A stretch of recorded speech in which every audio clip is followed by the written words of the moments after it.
మీరు రాజ్యాంగం రాస్తే నడవదు. మీ ఇంటి మీద నీ పేరే ఉంటుంది, నా ఇంటి మీద నా పేరే ఉంటుంది. సొసైటీ ద్వారా కామారెడ్డి ఎడ్యుకేషనల్ సొసైటీ ఏదైతే ఉన్నదో కమిటీ, దాంట్లో మెంబర్లుగా ఉన్నటువంటి వారు కేఆర్ రాజారెడ్డి గారు, కేపీ రాజారెడ్డి గారు, నరసింగరావు గారు, నర్సగౌడ్ గారు, వీళ్ళు బాదల్ చంద్ గారు, వీళ్ళు ఒక 7 ఉండే. అందులో నరసింగరావు గారు చనిపోతే ఈశ్వర్దాస్ గారు తండ్రి వడ్లూరు, ఆయన ఈశ్వర్దాస్ గారు వచ్చారు. నర్సగౌడ్ చనిపోతే బాలరాజు కూడా వచ్చాడు. ఇంకో అతను చనిపోతే మాణిక్యరావు గారు, మన శ్యామ్ సుందర్ గారి మామగారు వచ్చారు. అలా వచ్చిన తర్వాత విఠల్ రెడ్డి గారు ఉన్నప్పుడు అంజల్ రెడ్డి గారు వచ్చారు. ఇట్లా మళ్ళీ అంజల్ రెడ్డి గారు ప్రెసిడెంట్ అయ్యారు.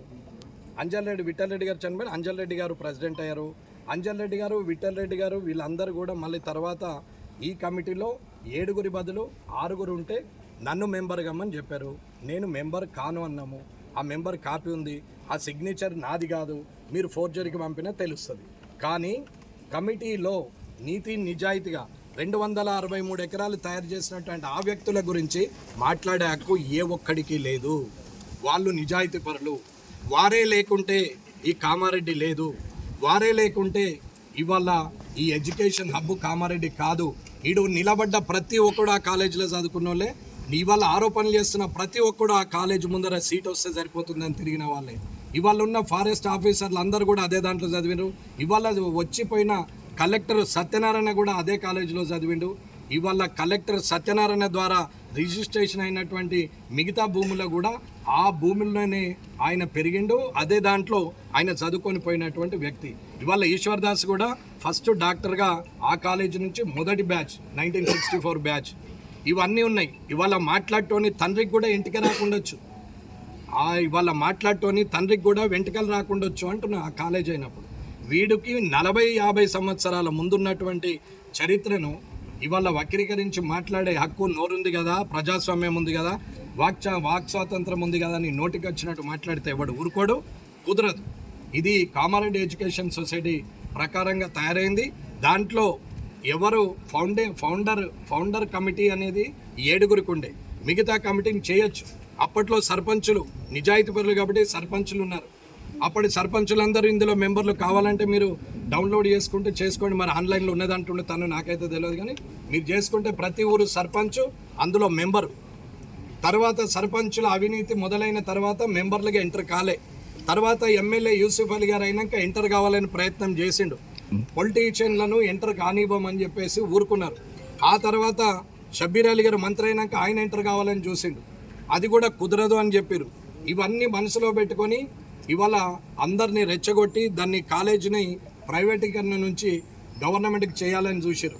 ఎన్టీ రామారావు గారు దాన్ని హ్యాండ్ ఓవర్ చేసుకున్నప్పుడు కాలేజీని మాత్రమే హ్యాండ్ ఓవర్ చేసుకున్నారు, భూములు హ్యాండ్ ఓవర్ చేసుకోలేదు. భూములు హ్యాండ్ ఓవర్ చేసుకోకపోతే దీంట్లో మళ్ళీ ఉండొద్దని చెప్పి ధర్నాకు కూర్చున్నటువంటి వ్యక్తులు ఉన్నారు. పేర్లు అవసరం లేదు. దాని వెనకాల ఈ రాజకీయ శక్తులు ఉన్నారు. వీళ్ళే అన్నీ నడిపారు. అయినా పోనీ అని ఊరుకున్నారు. తర్వాత 2009లో మళ్ళీ గవర్నమెంట్ కోర్టు ఈ ప్రాపర్టీని తిరిగి మళ్ళీ కమిటీకే వదిలేయడం జరిగింది. 10 ఎకరాలు డిగ్రీ కాలేజ్ తప్ప రిమైనింగ్ భూమి అంతా మళ్ళీ ఆ వారికే చెందుతుంది కమిటీకి అని చెప్పారు. అప్పుడు మళ్ళీ గొడవలు స్టార్ట్ అయింది. నేను అప్పుడు జిల్లా పరిషత్ చైర్మన్. ఈ నాన్నగారిని ఇంటి నుంచి పట్టుకెళ్ళారు. ఇది కామారెడ్డి ప్రజలు ఇచ్చిన గౌరవం. ఇది చదువుకున్న వ్యక్తులు చేస్తున్నటువంటి గౌరవం.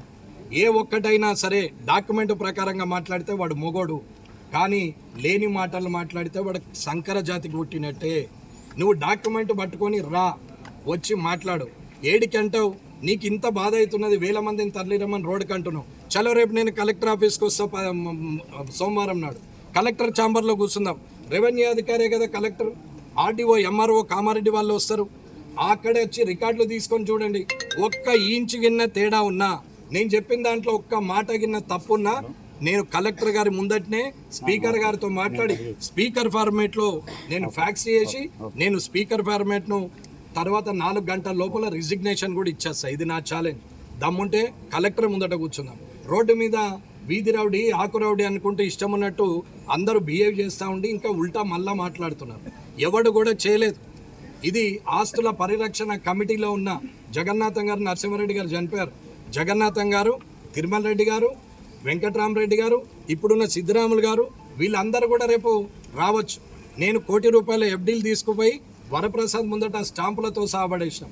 2 ఆటోల నిండా ఇదే చంద్రశేఖర్, ఇదే చందు ఏబీవీపీ, ఇదే ఎన్ఎస్ఐ సందీప్ ఆడ ఆర్డీఓ ఆఫీస్ ఉన్నప్పుడు వాళ్ళని తీసుకొచ్చి నేను ఈడ నిలబెట్టి తిరుమల రెడ్డి జగన్నాథం రాసుకుంటా ఉంటే 4 బీరువాల నుండి ఉన్న డాక్యుమెంట్లన్నీ ఇంటి ముందట వాకిట్లో పడేస్తే ఆటోలో వేసుకోవడానికి 2 గంటలు 3 గంటలు పట్టింది. ఇది తీసుకొని ఎటు పోవాలన్నా వాళ్ళకి అర్థం కాక రామచంద్రయ్య ఆర్డీఓ దగ్గర అప్పచెప్పారు. నాతో వచ్చినటువంటి వ్యక్తులను తీసుకెళ్ళి ఆడ ₹1,00,00,000 ఎఫ్డీలు ఆడ పడేసినాం. అవినీతి చేయాలంటే ఎఫ్డీల సంగతి ఎవరికి తెలుసండి? ఎవరి దృష్టిలో ఉంది? ఎఫ్డీలు మీకు చేయకుండా మేము వాడుకుంటే ఎవడు అడుగుతుండే? కాలేజ్ కమిటీ పేరు మీద ఎఫ్డీలు ఉన్నాయి. ఇవాళ ఇంజనీరింగ్ కాలేజ్ ఆరోరాది ఉంది. Aurora engineering college Kamareddy educational committee కిందనే అది పెట్టి చేయడం జరిగింది. అది పెట్టిన తర్వాత ఆరోరా రమేష్ బాబు, రాజుబాబు వాళ్ళ ఇంటోళ్ళని పెంచుకుంటూ ఈ కమిటీలను తీసుకుంటూ హైదరాబాద్లోనే ఒక దొంగ తీర్మానం తయారు చేసి వాడు మొత్తం చేస్తే దాని మీద మళ్ళీ ఫీ రియంబర్స్మెంట్ ఆపించి అప్పుడు గవర్నమెంట్లో కొట్లాడి మళ్ళీ దాన్ని హోల్డ్ చేస్తే వాడు ఇక్కడ నుంచి కాలేజ్ అక్కడికి మార్చింది. అంతకుముందే కామారెడ్డి ఇంజనీరింగ్ కాలేజ్ అని పెట్టింది, మార్చింది. అంతకుముందు కర్షక్ ఇంజనీరింగ్ కాలేజ్ ఉండే, అది షాబ్దీపూర్ రామరెడ్డి గారి ల్యాండ్లో 100 ఎకరాల దగ్గర పెడితే అందులో 20 ఎకరాలు కొన్నాడు. ఇప్పటికి మన పేరు మీద భూమి అట్లనే ఉన్నది, రమేష్ బాబు ఆరోరా కాలేజ్ పేరు మీద. దాన్ని కూడా కామారెడ్డికి వెళ్ళి షిఫ్ట్ చేశాడు.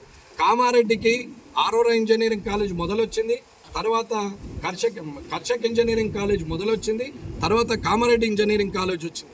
కామారెడ్డి ఇంజనీరింగ్ కాలేజ్ 2003లో కన్స్ట్రక్షన్ స్టార్ట్ చేసి ఆ బిల్డింగ్ కట్టింది ఉన్నది.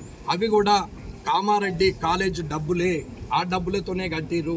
ఎవరి డబ్బులు కావవి, అప్పులు చేయలేదు, లోన్లు తీసుకోలేదు. అవి బోను మళ్ళీ ₹1,00,00,000 ఎఫ్డీలు ఉన్నాయి. ఇవన్నీ కూడా అక్కడ ఉన్నటువంటి బిల్డింగ్ ఆస్తి ఇవాళ ఎవరి దగ్గర ఉందండి? అది ఏమన్నా కమిటీ దగ్గర ఉందా? అది అక్కడ కనపడతలేదా? అప్పుడు మరి 2 కాలేజీలు మారేటప్పుడు ఏం బీకిరీలు? అప్పుడున్న ఎమ్మెల్యేలు మంత్రులు ఏం బీకిరు అంటున్నా? ఏం చేశారండి? ఇట్లా మాట్లాడద్దు. కానీ ఒక వ్యక్తిని స్వాతంత్రం పోరాటం చేసి తెచ్చిన వ్యక్తుల మీద కామెంట్లు చేస్తారు, సోషల్ మీడియా ఉందని. అప్పటి వ్యక్తుల మీద కూడా నెగిటివ్ కామెంట్ చేస్తారు. ఇవాళ మనం బతకడానికి ఇంత అవకాశం ఇచ్చిన వ్యక్తుల మీద కామెంట్ చేస్తారు. ఇవాళ కామారెడ్డి అభివృద్ధికి దోహదపడ్డ వ్యక్తులను కామెంట్ చేస్తారు. కాబట్టి ఇవన్నీ చెప్పాల్సి వచ్చింది. మీరు ఏం చేశారండి? ఏం చేశారు? ఆ రోజు కామారెడ్డి ఇంజనీరింగ్ కాలేజ్, అంతకుముందు కర్షక్ ఇంజనీరింగ్ కాలేజ్, ఇవన్నీ హైదరాబాద్కు షిఫ్ట్ చేస్తుంటే ఏం నరికిరి లీడర్లు? అదంతా పోనివ్వండి. 142 ఎకరాల ప్రాపర్టీ వివిధ దానికి చేసిన, మిగతా ఇంకా 120 ఎకరాల భూమి ఉన్నది.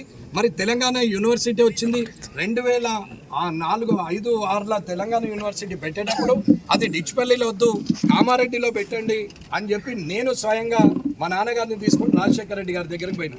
మరి అప్పుడు ఎటు పోయాడండి ఈ బుడ్డర్ ఖాన్? ఈ రజాకర్ ఎటు పోయిండు? ఈ చంగీజ్ ఖాన్ ఎటు పోయిండు? ఈయన మంత్రే కదా, హైదరాబాద్ ఇన్ఛార్జ్, ఎలక్ట్రిసిటీ మంత్రి, వక్ఫ్ బోర్డ్, ఇన్ని ఉన్నాయి. నేను కామారెడ్డి అని మాట్లాడతాడు. ఎటుపోయిండు? ఆ రోజు తెలంగాణ యూనివర్సిటీని ఇక్కడికి ఎందుకు తేలాడు? రాళ్ళ మీద గుట్టలల్లా లెవెల్ చేసి కొత్త బిల్డింగులు కట్టి ₹1,00,00,000 ఖర్చు పెట్టి అక్కడ కట్టే బదులు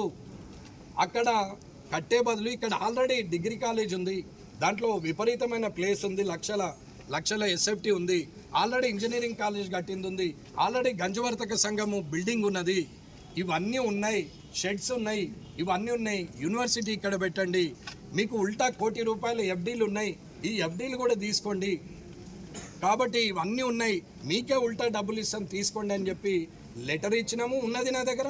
నేను తీసుకుని మళ్ళీ నాన్నగారిని తీసుకొని రాజశేఖర రెడ్డి గారి దగ్గర పోయి రాజశేఖర రెడ్డి గారితో నాన్నగారు మాట్లాడారు. ఇది జరిగింది. ఇది జరిగినా మరి అప్పుడున్న మంత్రి ఏం చేసిండు? ఏం చేయలేదు. ఎందుకు రాలేదు తెలంగాణ యూనివర్సిటీ కామారెడ్డికి? ఇవాళ ఇక్కడ ఉన్నటువంటి ఈ మెడికల్ కాలేజ్ అయినా భూములు ఉంటే వచ్చింది, ఆ ప్రైమరీ హెల్త్ సెంటర్ అయినా ఈ భూమి ఉంటే వచ్చింది, ఆ ఇండస్ట్రియల్ ఏరియా అయినా ఈ భూమి ఉంటే వచ్చింది, ఆ ఇందిరాగాంధీ స్టేడియం అయినా ఈ భూమి ఉంటే వచ్చింది, ఆ దేవన్పల్లి పోలీస్ స్టేషన్ కూడా ఈ భూమి ఉంటే వచ్చింది, ఆ ఎఫ్సైడ్ గోడౌన్ కూడా ఈ భూమి ఉంటే వచ్చింది, ఆ మైనారిటీ కాలేజ్ కూడా భూమి ఉంటే వచ్చింది, ఇంటిగ్రేటెడ్ హాస్టల్ కూడా భూమి ఉంటే వచ్చింది, ఇవాళ జీవీఎస్ కాలేజ్ కూడా భూమి ఉంటే వచ్చింది, ఇవాళ గవర్నమెంట్ జూనియర్ కాలేజ్ కూడా భూమి ఉంటే వచ్చింది, ఇవాళ కర్షక్ బీఈడీలో ఉన్న భూమి కూడా కామారెడ్డి ఎడ్యుకేషనల్ సొసైటీ పేరు మీద ఉంది, దాని పేరు మీద బిల్డింగ్ ఉన్నది తప్ప అక్కడ కూడా ఏ పొరపాటు జరగలేదు. ఇవాళ బీఎడ్ కాలేజ్ వచ్చింది, ఇవాళ అక్కడ అక్కడ వెనకాల ప్రైమరీ హెల్త్ సెంటర్ చేశారు. ఇవాళ డైరీ టెక్నాలజీ కూడా ఇవాళ ఆ భూమి ఉంటేనే వచ్చింది. కానీ ఆ భూమి చుట్టూరా కబ్జాలు అయితే ఎవడు పట్టించుకోవాలా. నేను 2018 తర్వాత 19లో గొడవ 17లో 18లో 19లో గొడవ చేస్తే అప్పుడు వెనక ట్రెంచ్ కట్టి గోడలు కట్టడం స్టార్ట్ చేసిండు శరత్, కలెక్టర్ శరత్. ఇది కామారెడ్డి భూముల విషయం. ఏది తెలియక కాదు, తెలియక కాదు. ఇవన్నీ జరిగినా కానీ నోటికి వచ్చినట్టు మాట్లాడితే నాలుక జీరి జేబులో పెడతారు. మళ్ళీసారి మాట్లాడేందుకు కూడా ఉండదు. మంత్రాలు వస్తే పండ్లు రాలగొడితే మంత్రాలు పోతాయి అంటారు. తప్పుడు మాటలు మాట్లాడితే తంతే పోతాయి అంటారు. అది జరిగే పరిస్థితికే వచ్చింది. నీకు దమ్ముంటే, నిజంగానే పద్ధతి గల లీడర్ అయితే, నీకు 70 ఏళ్ళు నిజంగా ఉంటే, నీవు నిజమై మాట్లాడితే సోమవారం నాడు 10 గంటలకు కలెక్టర్ ఛాంబర్కు పోదాం. నీవు రా, నేను పోతా. కలెక్టర్ గారు ఉంటారు, వారు అందరినీ పిలుస్తాడు, డాక్యుమెంట్లు వెరిఫికేషన్ చేస్తాడు. నిజంగానే అందులో ఒక్క తప్పున్నా నేను నీ కాళ్ళు మొక్తా, చెంపలేసుకుంటా, రాజకీయం శాశ్వతంగా మానేసుకుంటా, నేను తప్పు చేస్తే అని చెప్తున్నా. నేను రా, మరి ఇప్పుడు మాట్లాడదాం.